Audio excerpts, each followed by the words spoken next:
फरवरी के महीने में हम बेलवर्गीय फसलें जैसे गिलकी, तोरई, करेला और लौकी इनके बीजों की बुआई कर सकते हैं।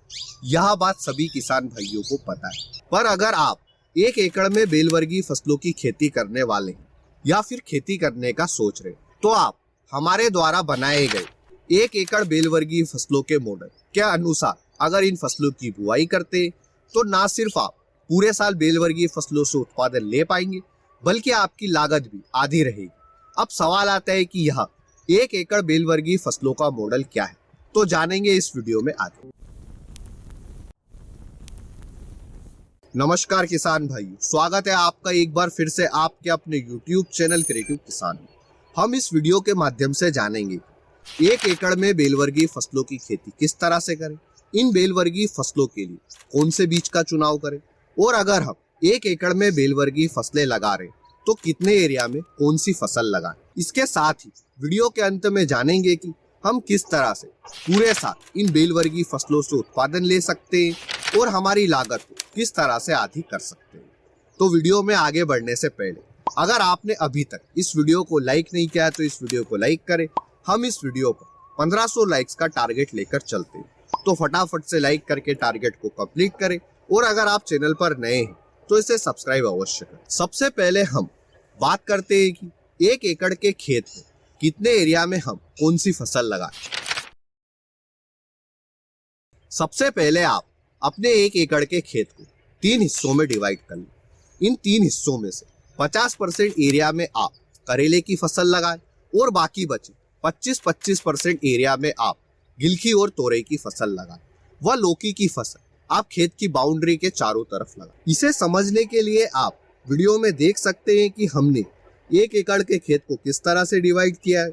50% एरिया में हमने करेला लगाया है, 25% में गिलकी और 25% एरिया में हमने तोरई की फसल लगाई है। वह खेत की बाउंड्री के चारों ओर हमने लौकी की फसल लगाई है, जैसा कि आप वीडियो में देख सकते हैं। अब ऐसा हमने इसलिए किया है क्योंकि हम करेला, गिलकी, तोरई की इन बेलों को बांस व तार की सहायता से ऊपर की तरफ चढ़ाएंगे और लौकी की बेलें जमीन के चारों तरफ फैलेंगी। इस तरह से हम 1 एकड़ के खेत में कुल 4 फसलों की बुआई करेंगे। करेले की फसल का मंडी थोक भाव लौकी, गिलकी, तोरई की तुलना में हमेशा ज्यादा रहता है, इसलिए हमने 50% एरिया में करेले की फसल ली है और 25% एरिया में हमने गिलकी व तोरई की फसल ली है, क्योंकि करेले की फसल के खराब होने की संभावना भी ज्यादा रहती है। इसलिए अगर हमें करेले की फसल से नुकसान होता है तो इस नुकसान की भरपाई गिलकी, तोरई व लौकी की फसल करेगी। इस तरह से 1 एकड़ में जब हम 4 फसलों की बुआई करते हैं तो हमारी किसी भी एक फसल के ऊपर जो आमदनी की निर्भरता रहती है वह पूरी तरह से खत्म हो जाती है और हमारी रिस्क भी कम हो जाती है। अब सवाल आता है कि इन बेलवर्गीय फसलों की बुआई का सबसे उपयुक्त समय क्या है। आप इन बेलवर्गीय फसलों की बुआई 2 सीजन में कर सकते हैं, जायद और खरीफ के सीजन में। जायद के सीजन में बेलवर्गीय फसलों की बुआई का सबसे उपयुक्त समय 1 फरवरी से 15 फरवरी है। वह खरीफ के सीजन में आप इन बेलवर्गीय फसलों की बुआई जून से जुलाई के महीने तक कर सकते हैं। यानी कि आप फरवरी के इस महीने में इन बेलवर्गीय फसलों की बुआई कर सकते हैं और हमारे इस 1 एकड़ बेलवर्गीय फसलों के मॉडल की शुरुआत कर सकते हैं। बात करते हैं कि बेलवर्गीय फसलों के लिए खेत की तैयारी किस तरह से करें और बीज बुआई का सही तरीका क्या है। इन फसलों के लिए खेत की तैयारी उसी तरह से करें जिस तरह से हम अन्य फसलों के लिए करते हैं। 1 से 2 बार गहरी जुताई, और अगर मिट्टी के बड़े ढेले तो आप रोटावेटर चला। फिर आप बेड मेकर की सहायता से बेड बना ले। एक बेड से दूसरे बेड के बीच की दूरी आप 4 फीट रखें। बेड बनाने के बाद में आप 15 से 20 माइक्रोन के मल्चिंग पेपर का उपयोग करें। अब आप इन बेड के ऊपर बीजों की बुआई कर दें। बीजों की बुआई किस तरह से करना है अब वह जानते हैं। अब बात आती है कि हमें होल से होल की दूरी क्या रखना है। तो हम होल से होल की दूरी 1 से 1.5 फीट रखेंगे। हमने यहाँ पर 1.5 फीट होल से होल की दूरी ली है।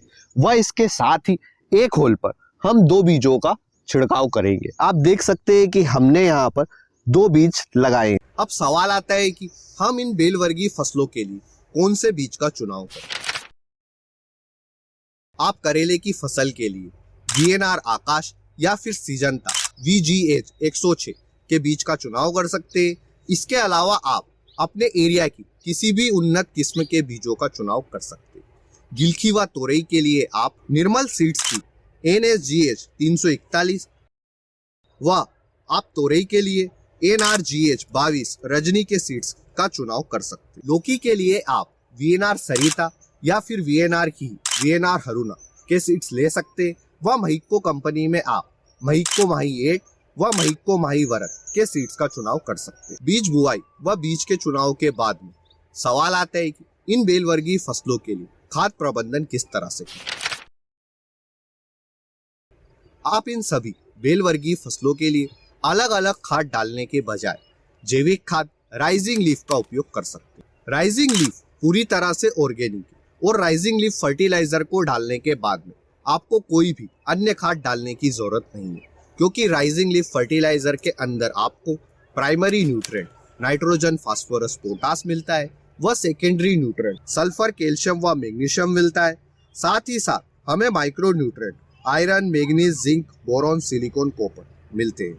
राइजिंग लीफ फर्टिलाइजर की कितनी मात्रा डालना है और इसे कहां से खरीदें, इसके लिए आप 9664925424 इस नंबर पर कॉल और व्हाट्सएप करके आप राइजिंग लीफ फर्टिलाइजर की मात्रा और इसे खरीद सकते। जब हमारी फसल 25 से 30 दिन की हो जाती है तब हम इन बेलों को बांस व तार की सहायता से ऊपर की तरफ चढ़ाते।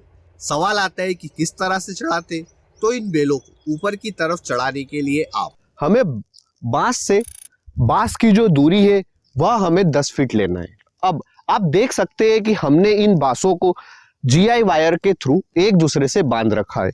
यहाँ पर 1 फीट, 3 फीट और 5 फीट पर हमें GI वायर लगाना है। इन GI वायर पर हमने यहाँ पर धागा बांध रखा है और इन धागों के सहारे हमारे करेले की बेल ऊपर तक फैलती है।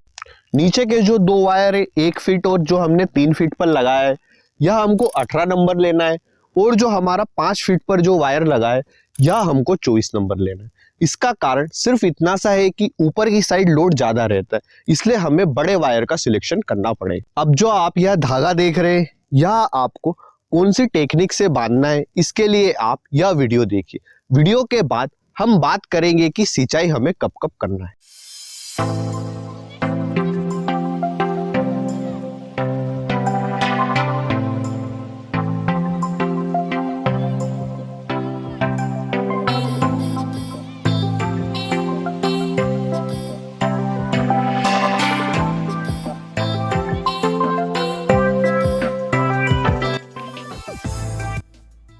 अब हम वीडियो के अंत में बात करते हैं कि किस तरह से हम इन बेलवर्गीय फसलों से पूरे साल उत्पादन ले सकते हैं और हमारी लागत किस तरह से कम कर सकते हैं। जब हम पहली बार इन बेलवर्गीय फसलों की खेती करते तो मचान विधि बनाने में हमारा बांस व तार का खर्च 20 से 25 हजार आता है।